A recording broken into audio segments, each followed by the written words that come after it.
जो बे वाले शक्ल थे कितने थे आप लोग को याद है? बे वाली सेम हर्फ और कितने थे, मतलब शक्ल सेम होगा, नुक्ते का फर्क होगा। कौन कौन से हर्फ थे? बे ते से। तो यहाँ हम लोग करेंगे आज बे ते नून और ये, ठीक है। उसकी और शक्ल किसके साथ कैसे चेंज हो जाएगी वो आज करना है, ठीक। तो देखिए जो बे वाली शक्ल है ना, पूरी वाली शक्ल ऐसी है, ऐसा ही है ना। अगर आप पे लिखें तो क्या करना होगा, सिर्फ नुक्ते चेंज करने होंगे। ते लिखना है तो नुक्ते चेंज करने होंगे, ठीक है।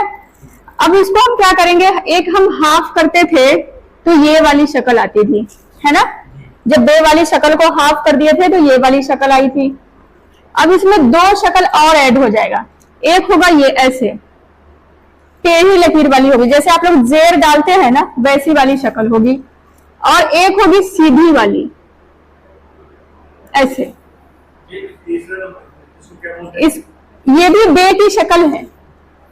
अब कौन सी शक्ल कैसे लगेगा, कहाँ इस्तेमाल होगा, वो आज आप लोगों को बताया जाएगा, ठीक है। ये बे ही है, जब हम इस्तेमाल करेंगे वही आज आप लोगों को यही नया वाला बता रही हूँ कि जब हम इस्तेमाल करेंगे ना किसके साथ कौन सा शक्ल लगेगा वो बताया जाएगा, ठीक है। अब देखिए, अब आपने लिखना है जैसे कि ये बे वाला हो गया, अगर हम इसमें नुक्ते चेंज कर देंगे तो ते बन जाएगा, नुक्ते चेंज कर देंगे तो ते बन जाएगा, नुक्ते चेंज करेंगे तो ते बन जाएगा, ठीक है। तो अभी हम बे वाले से आप लोगों को एग्जाम्पल के तौर पे मैं समझा देती हूँ, लिख के बता देती हूँ, ठीक।